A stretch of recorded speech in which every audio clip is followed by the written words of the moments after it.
Hello, everyone. Welcome to the webinar. This is Belaine with our head of product at Insightpool, Jack. You can follow our hashtag Audience Insights on Twitter, and if you have any questions, please place them on the right side on the panel, and we'll answer all of them at the end during our Q&A section. So, without further ado, here's Jack. Thanks, Blaine. Hi, everyone. I'm Jack McGlinchey, the Director of Product Management at Insightpool. I've been here for about 2.5 years, and I'm really excited to talk to you guys today about our new audience insights. To give you a little background on what Insightpool is, we are a platform that allows marketers to take data from a myriad of social sources, generate insights, and leverage those across their entire marketing strategy. We help some of the biggest brands in the world, like Coca-Cola and Home Depot, optimize their marketing strategy by utilizing Insightpool's platform. We find ourselves at the intersection of data, insights, and action. So what I'm really excited to talk to you about today is audience insights powered by Facebook topic data. Until very recently, only a very small fraction of Facebook's data was available for consumption by brands. With over 1.5 billion interactions occurring daily on the social network, it's imperative for marketers to have a pulse on the conversation going on Facebook. With that said, Insightpool has launched Audience Insights powered by Facebook topic data to help with this problem. We are only one of 8 companies to offer this data and the only company to have a fully integrated solution. Based on our current customer profile, we're finding the following use cases to lead to the most success. The first one is audience identification. Who is talking about your brand and what do those people look like? Characteristic and demographic data. Audience validation. The audience that you think is talking about you and making sure that they're actually the ones generating the most conversation about your brand. And if not, who is? Content prioritization. Making sure your content still resonates with your audience, and if not, which content is really resonating. And finally, audience evolution. What we're allowing our customers to do is actually view their audience and watch as they change over time and identifying those demographic and characteristic data as that occurs. And we're going to hop into the live demo.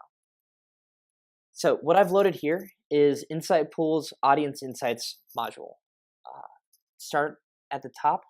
What we have here is the identity, which is the demo account, and then our luxury buyer stream. So to give you a little background, this is a stream that we set up that records the Facebook interactions around luxury buyer persona that we've established.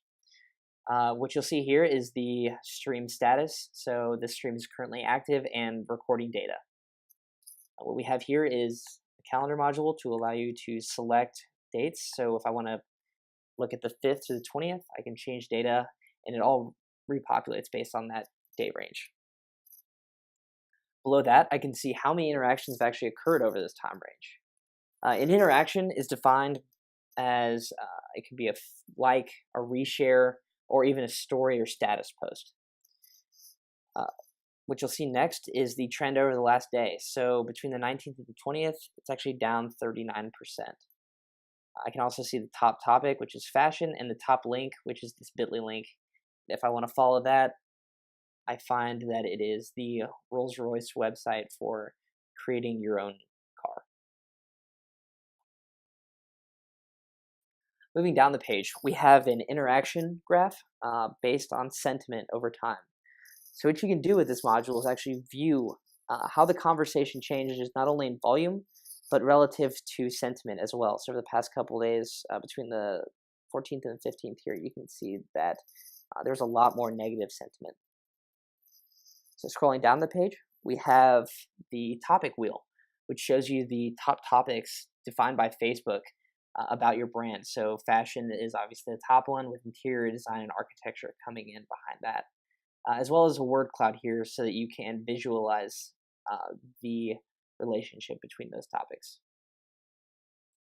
So below that, what we've pulled in are the top links being shared on Facebook. And what you'll see next to them are the actual conversations around those people on Twitter. taking Facebook topic data and applying it to a real conversation to give marketers that much more context. What we can actually do is, as we go down the page, if I want to see what the conversation is around this specific link, I can generate that stream and see actual people talking about this link. The next module is the hashtags module. Very similar to the links in that we can see the top hashtags being shared on Facebook. So this one is hashtag luxury. And we can actually go through and see the conversation of people using hashtag luxury. And if I wanted to generate a stream based on hashtag style, I could do that as well. So someone talking about Kim Kardashian here.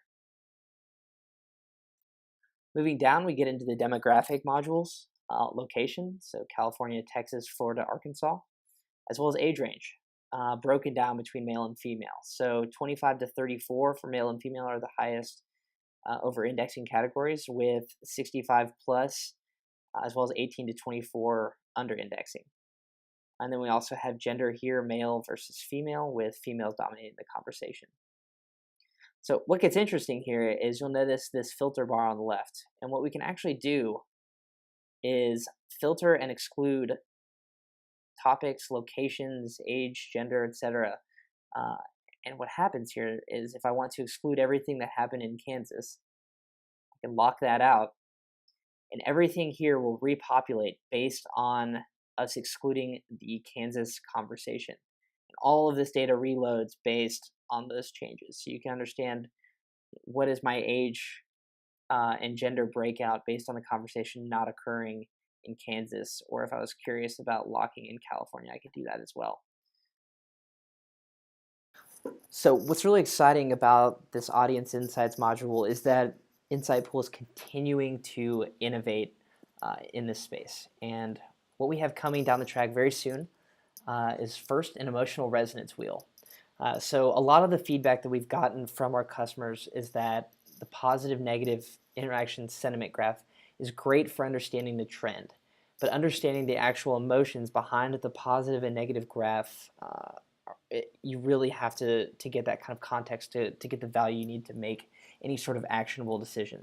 So understanding if someone loves your product compared to if they just think it's good, entirely different tracks. Same thing on the other side where you think about someone's really worried about your product compared to confused, and how you take action based on those two emotions, even though they're both negative, are entirely separate. After that, we have a competitive analysis module coming, and what that will allow you to do is actually compare your share of voice to a competitor on Facebook over time, and understanding how those trends change, we think is going to be really important for marketers to understand. Okay, thanks, Jack. So we got a couple of questions during the webinar. So we'll start off with the first question. So Jack, how would you filter through social conversations to find data around one's brand? So I guess in a way, how is this all set up in the beginning? So being able to filter through 1.5 billion interactions a day is a really complicated process, but we have some certified analysts on our team that actually are complete experts at setting up these streams. So our current customers are finding a lot of value in the services that we offer, setting up the streams that are included in this feature, and setting up the recordings in a way that allow you to get the most bang for your buck. So understanding that you have to exclude happy and birthday because that is the most common interaction on Facebook, are the types of pieces of knowledge that our analysts have and help set up on the front end. Great. So also, how long can you access all this data for?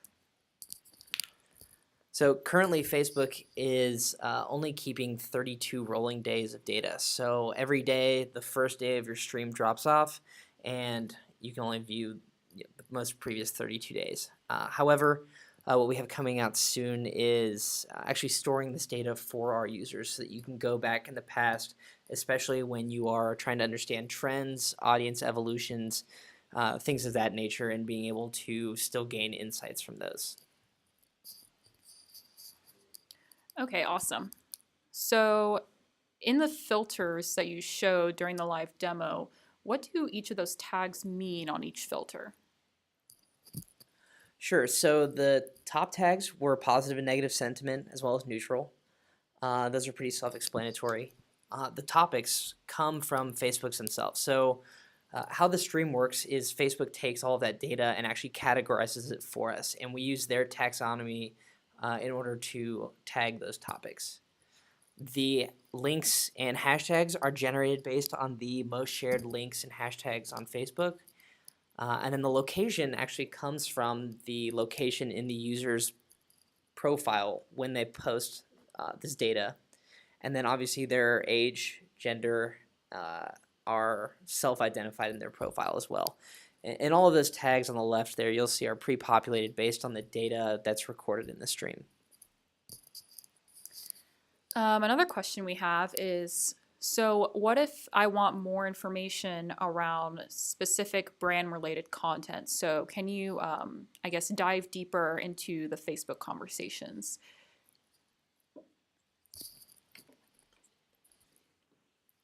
Yeah, sure. So what our analysts can actually do on the back end is set up specific filters and tags outside of what Facebook offers on their topic taxonomy.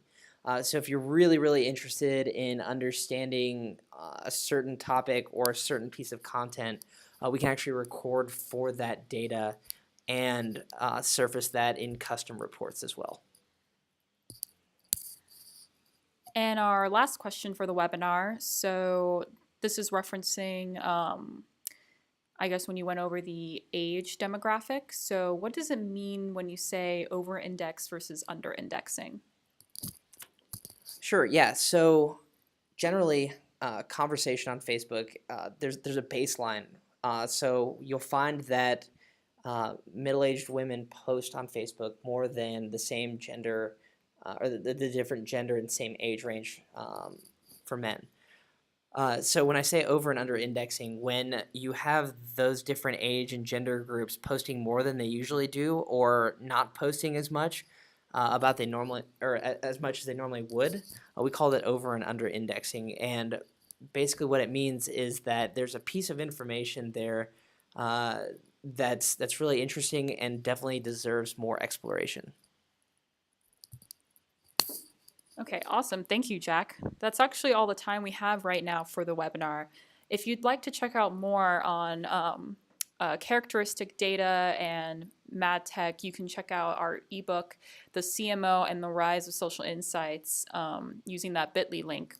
But if you'd like to contact us, you can email us at marketing@insightpool.com or join us on one of our social sites, Facebook, LinkedIn, or Instagram. The recording for the webinar will be available tomorrow, so you can download it. And thank you everyone for joining this webinar today.